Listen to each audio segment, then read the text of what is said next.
Welcome to another episode of Beyond the Veil, a Sherry Speaks production. Today we listen to Mrs. P, a voice from London who bravely shares a long, painful journey with undiagnosed illness. Our story is one of a spiritual searching, physical suffering, and eventual discovery. She reminds us of how resilience, curiosity, and the willingness to seek truth, both spiritual and medical, can lead to healing. This is not just a story about pain, it's a story about finding your voice in the dark. Greetings, folks. I am calling from London, United Kingdom. I am going to title this story with a name called Ask Me, I Will Tell You the Truth. I am a middle aged woman. Of course, we all know that being born, getting up to the age of teenager, young adults, full grown adults, to become a middle aged woman comes with a lot of experience. When we talk about experience, it could be good, bad, even ugly. But in all this, we can make something out of it if we really open our mind to life. My journey started like this. I was born into a Roman Catholic background. I went to Roman Catholic schools and have this religion mindset. But at the time, as I became a full young adult, I began to hungry for more. When I mean for more, spiritually, I started going from one church to another. It was fun, it was good. I, be- I became this spiritual vessel. Of course, being an African woman and trying the taste of being a spiritual person, you ask questions. You want to hear, you want to listen, you want to involve.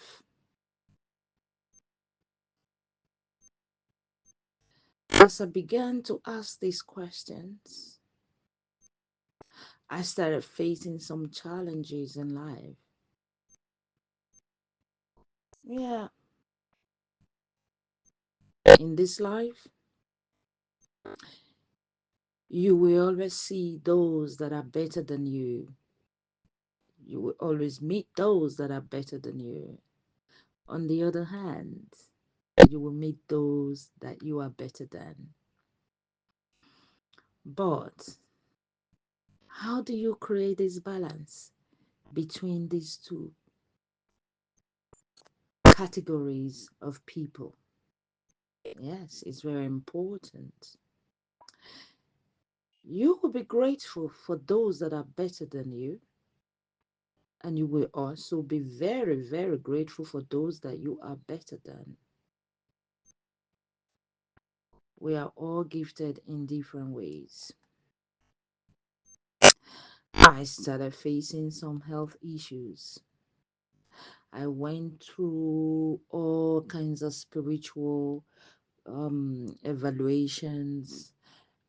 Of course, they will have something to tell you. Yes, they will do. And being Africans, we really relatively believe in some sort of witchcraft, people casting spells, obias, juju, voodoo, and all kinds of things. And there was a time I will go on my knees and fast and pray and cast out this evil spell that is casted on me, that is making me to have this severe back pain and pains all over my body, you know. And I've been to hospitals. They've done all kinds of tests. There is no test on this surface of the earth regards um, health issues that was not carried out, you know, by my GPs. They were very good and very supportive, but they never found nothing. There was nothing they could pin to that. This is what is causing me this pain. I was losing my life bit by bit. Every day was different kinds of pains. Every day was a nightmare to me. And as I grew older, the pains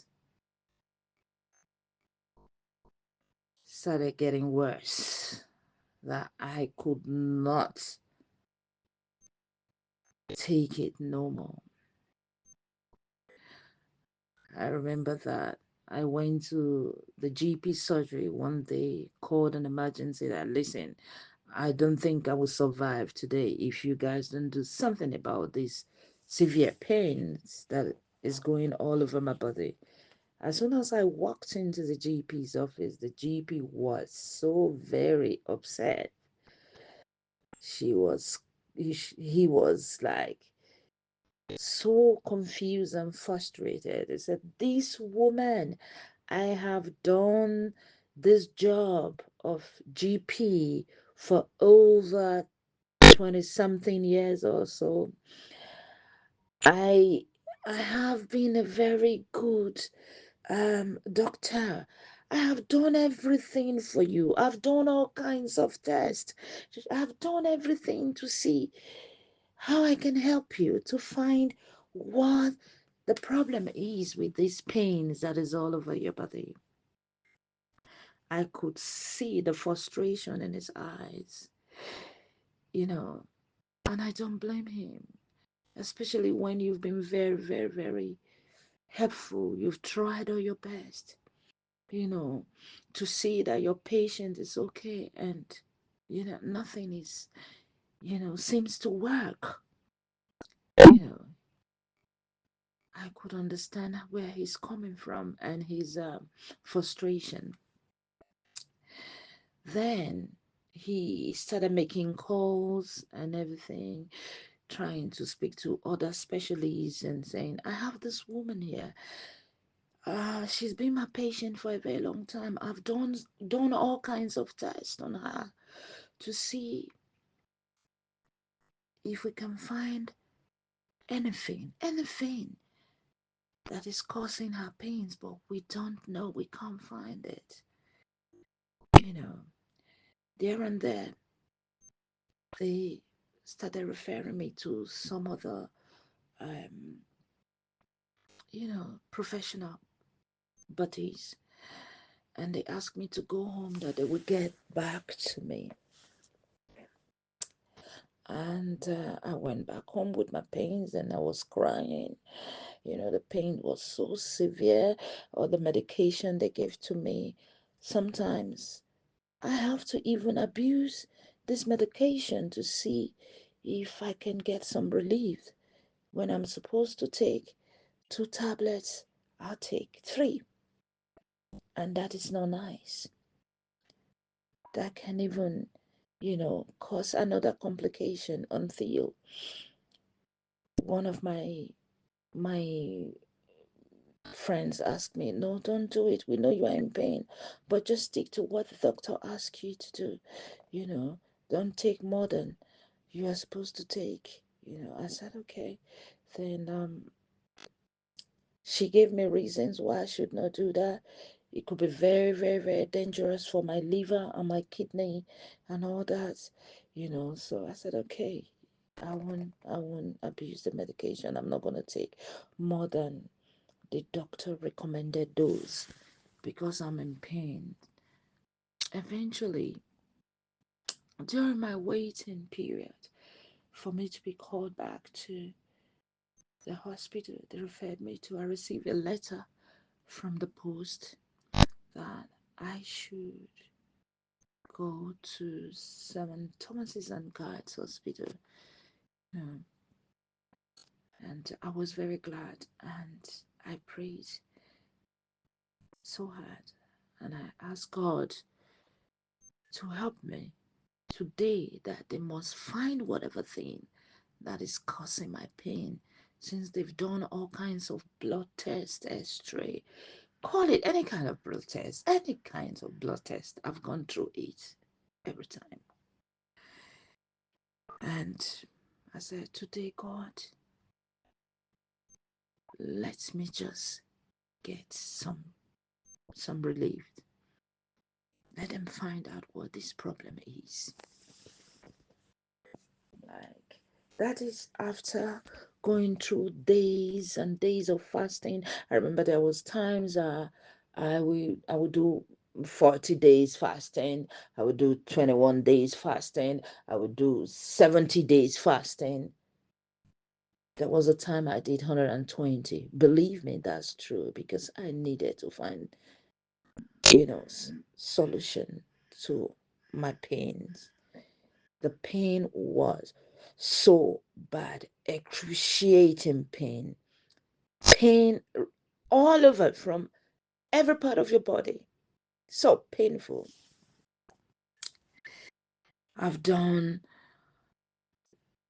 all kinds of church sacrifices, sowing seed, and doing all kinds of things. Nothing seems to work.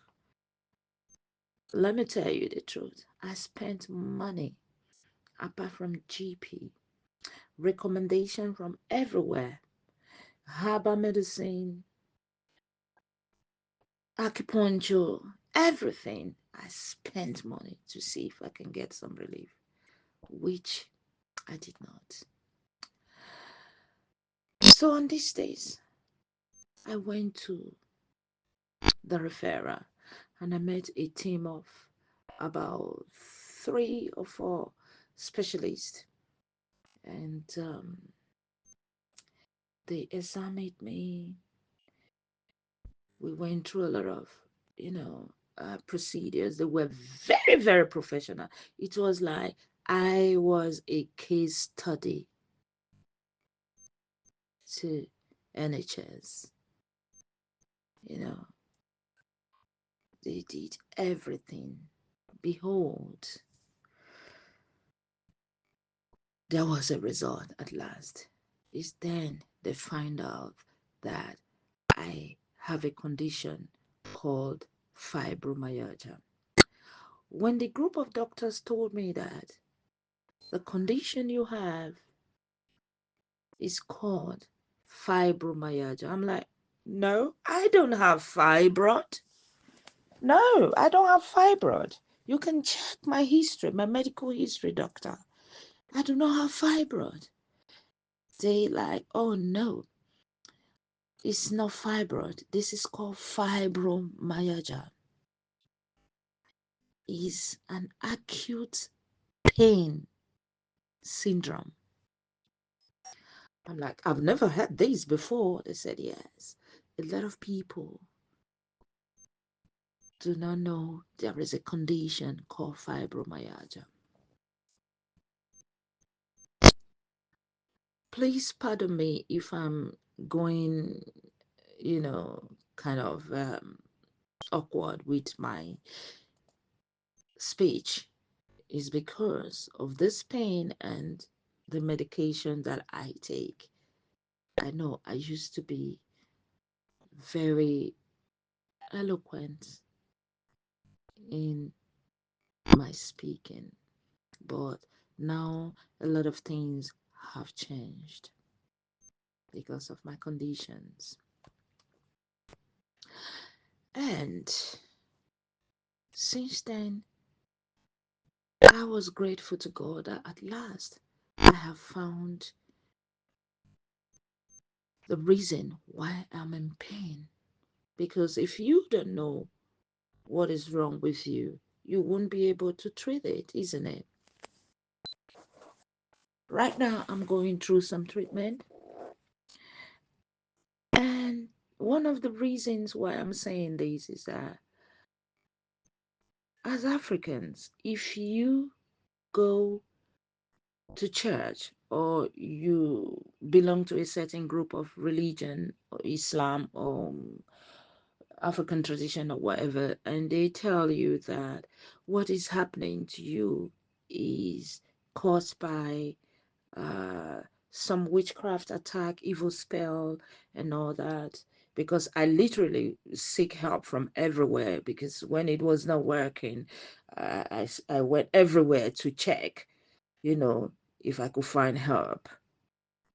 Yes, I will tell you the truth, which I didn't get any help from. Please do not ignore Western diagnosis as well. Be patient, be positive in your mindset, and be open-minded to any opinion, that comes your way. If I had given up on the Western treatment, I said, okay, I'm not going to see the GP anymore. I'm not going to the hospital. I've been going through this for over 20 years and they've not been able to help me. They don't know what causes my pain. So therefore, I'm not going to the hospital again. I'm not going to tell my GP. If I don't have that resilience, today I would not be able to find out what is happening to me. And I remember that when I got home, when I call people and tell them that I just got back from the hospital, yeah, and now they have told me what the problem is, then the next person on the other phone will say, what did they say is a problem? Then I said, I have a condition called fibromyalgia. They said, what is that? We haven't heard that before. I said, yes, I felt the same. But we need to let people know that there are conditions that we don't even know that it exists, so that we would not be taking medication for wrong diagnosis. Be resilient in finding your solution. Don't give up. Don't give up at all. Be patient. One day you'll find solution to your problem. Thank you very much. Wow. Mrs. P's story is one that echoes deeply for many, especially those who's suffered in silence, misdiagnosed, or simply misunderstood. As a resilience, honesty, and refusal to give up is a message we all need. If you are navigating chronic pain or questioning your own healing path, may her words encourage you to keep asking, keep seeking, and never stop believing that your answers will come. This is Beyond the Veil. Until next time, keep listening and keep healing.